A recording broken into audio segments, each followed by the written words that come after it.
Hi folks, thanks for spending some time with me again today. We're looking at number 18 in the Develop Sight Reading Etudes. This is a pretty interesting one with a lot of mixed meter stuff. So I'll just go ahead and play through it. If you have the music and you can follow along, that could be helpful. And what you're trying to do is can you stay with it? Can you stay with the music? Can you stay with me? And if you're an advanced player, then you can see whether I'm playing everything correctly or not. And bringing that kind of critical ear, and eye in this case, since it's sight reading, to the task is very important, because that's what we want to do with our own stuff. We're preparing food for other people to eat, and we want to make sure that we would appreciate it if we were eating it ourselves. So that's where the recording and listening comes in. So this is number 18 in Develop Sight Reading.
You know how when you play, there are so many things going on, and you could be, it's kind of like riding your mountain bike down a technical trail. The slightest thing can make a big difference, and sometimes we get distracted.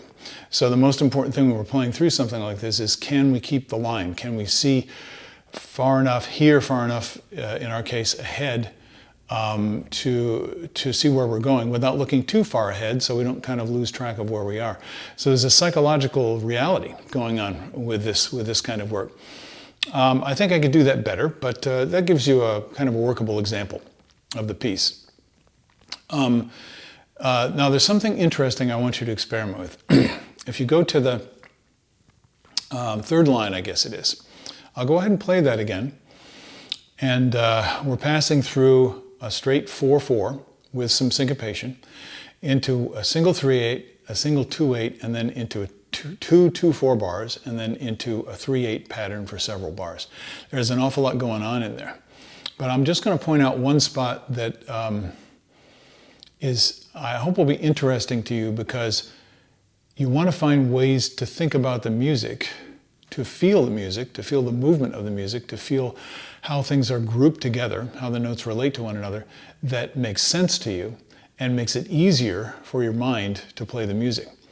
So the way we think about things can make things either much more difficult or quite a bit easier.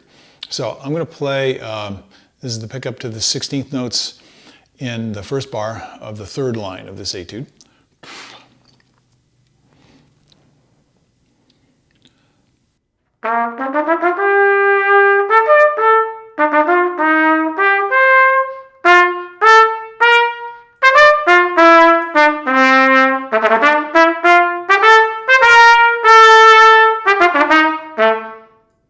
I think that's enough. Then it goes into a straight 3/4 for a little while before it gets a little crazy again. So here's what I want to point out. Now, if you're counting normally, and this is what I suggest to start with, as I've mentioned before, it's a good idea, it's really necessary, I feel, to kind of know where you are in the bar. And so you're feeling where the strong beats and the weak beats are. But sometimes you can change the feeling of the strong beats or the weak beats and still maintain the integrity of the music. In other words, you're not changing the timing at all, you're just changing the way you're feeling it. So here in this little pattern, there's a spot where it starts to get syncopated and goes into the 3/8 bar. That's the hard spot for most people. Almost everybody that I have work on this has trouble with that transition from a 4/4 into a 3/8, 2/8, and then back into 2/4. And it's understandable, but there's an easier way to think about it. So if I conduct, and then you'll kind of see what I'm doing, this would be the normal interpretation.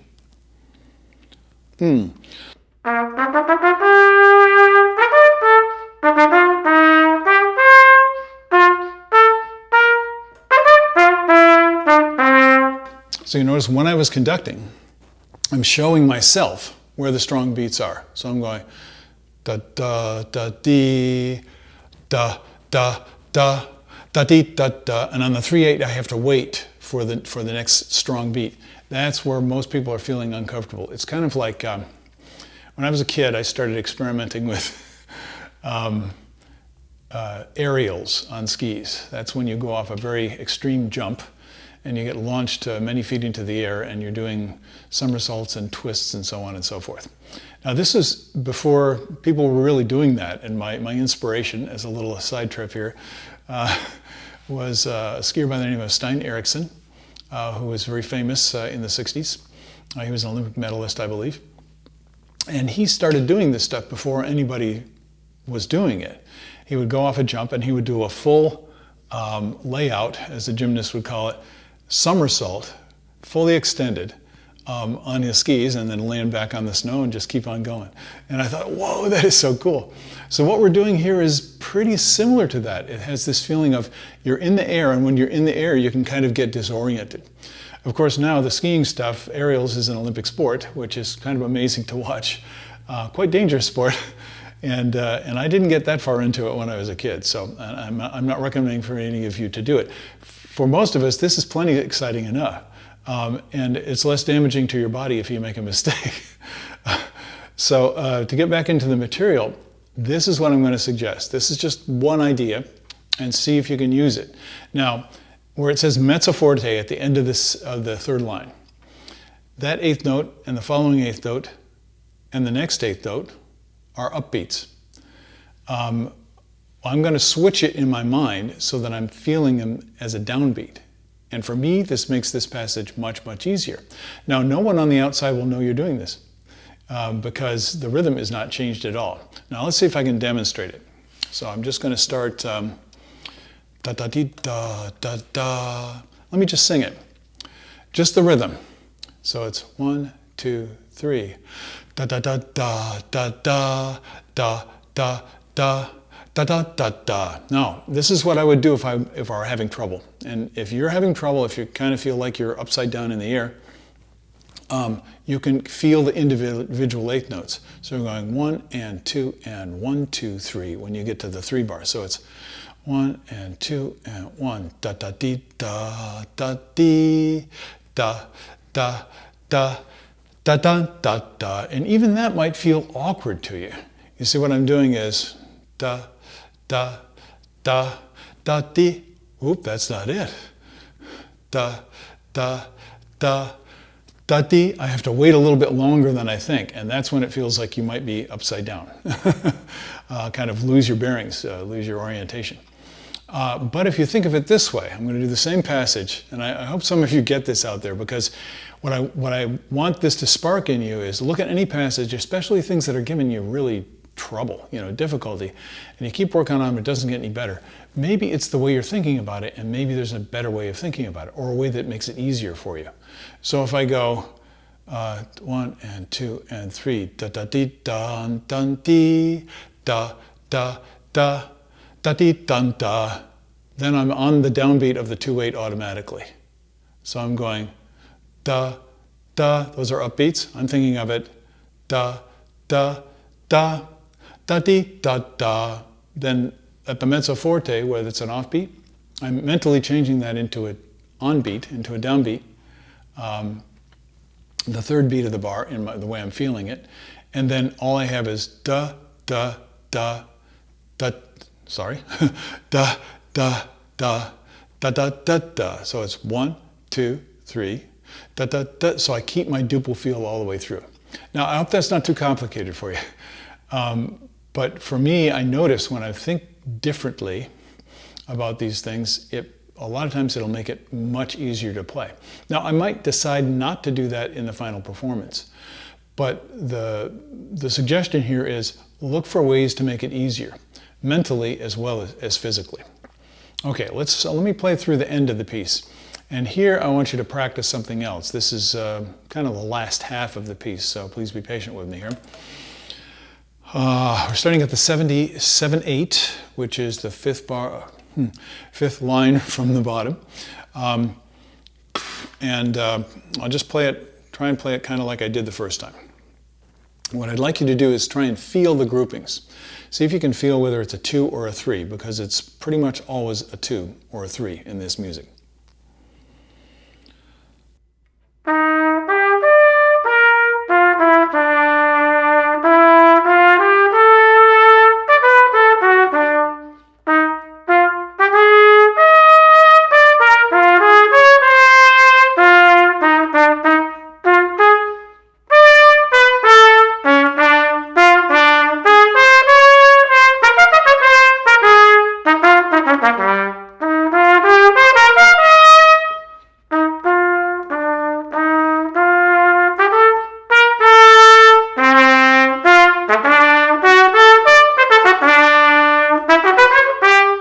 I didn't like that, and I'll tell you why.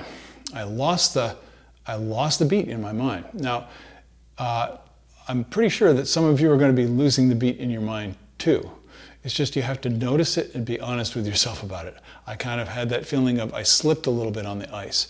I didn't know where the next strong beat was going to come, and it was just at the very end. It was just a lack of concentration on my part. So I'm going to start at the 5/8 again. Again, if you have the music, follow along with this, and then I'll give you a little exercise to do.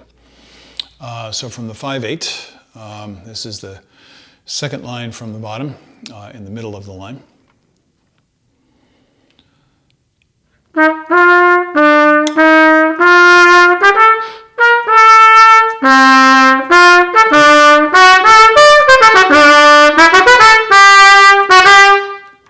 So what I was being very intentional about is dee da da da da da da da da, dee da da da da da da da da. As long as I know where that anchor is, and I have the subdivision in my mind, then I've got control. So it's when I lose where is the next strong beat that I'm going to. When I lose track of that, then it gets very, very difficult to do these patterns. So here's a little device that I hope you will employ on anything that's complicated. I mean, I'm thinking of things like very famous trumpet piece that many of you might have played, the Kennan Trumpet Sonata. The third movement especially has a lot of mixed meter stuff in it. And especially when you're playing with the piano may be playing things that are antithetical to the way you're feeling it. In other words, the way it's written in the piano might be such that their 3s and your 2s and 3s, that you're not matching up exactly. And so that's something to really keep an ear on when you're performing with the piano. It'll help you decide how you're going to hear the note groupings, because you may have options in your own music. So that being said, here's the exercise. Very simple. 5 lines from the bottom, we're starting on the 7/8. And all I'm going to do is say the rhythm. And in this case, what I'm going to do is I'm going to try and conduct the actual time in the bar. So I'm going 1, 2, 3, 1, 2, 1, 2. That's a 7/4 bar. Or when I get to a 5/8, 1, 2, 3, 1, 2, 1, 2, 3, 1, 2, 1, 2, 3, 1, 2. Now that can switch around, and that's what happens at the end. Let's see if I can get through this for you. And if it'll be helpful, I think it would. Once you think you've got it, do it with me, assuming that I do it well, and see if that helps you to kind of get that feel internally. The goal here on all these things is so that you don't have to depend on an outside source. It's coming from inside you that you're feeling this. And the gesturing with conducting can be very helpful for that. If you don't want to conduct beat patterns, that's fine. You can conduct all downbeats if you like, but it has to be groups of 3 and 2. The beat patterns are better because, maybe a little bit more difficult, but they're better because it allows you to keep track of where you are in the bar. So it would be from the 7/8, da da da da da da da da dee da da da da da da da ba ba ba ba bing dun dun dee da da da da da ba ba da dee da da da da da da dee dun da da da da dun da dun da dun da da da da da da dee da dee da ba ba da da da da da dee da da da da da da da dee da da da da da da da da da da. Now that takes some mental effort. It also takes what one of my students called self-honesty. I think that's a good way of putting it. Being honest with yourself. How are you doing? Don't take it as a shame if you're struggling, and don't take it as a glory if you think that you've got it, because the next moment, as I demonstrated several times in this little episode, you may lose it. It's a matter of being present with the music. And the more you start to feel it, the more real it becomes to you, the clearer it becomes in your mind, the easier it is to play the trumpet. So this is not just about physical skill and capability. It's about knowing what your intention is, letting the music come to you, developing your sense of time so that you can trust it, and being very intentional about what you're doing. That's why I'm conducting. Conductor is kind of the focal point for the musicians in the orchestra to show them the intention of the music so that they can feel it together in those passages where they're not able to do it acoustically with one another. So I hope some of this stuff is helpful to you, and I encourage you to go through the different kind of practice that this may present, and hopefully that will give you a sense that you're starting to build something. That's the important thing. Build something every day. Okay, go do your work, and I'll see you when you have another opportunity. Have a great day. Bye-bye.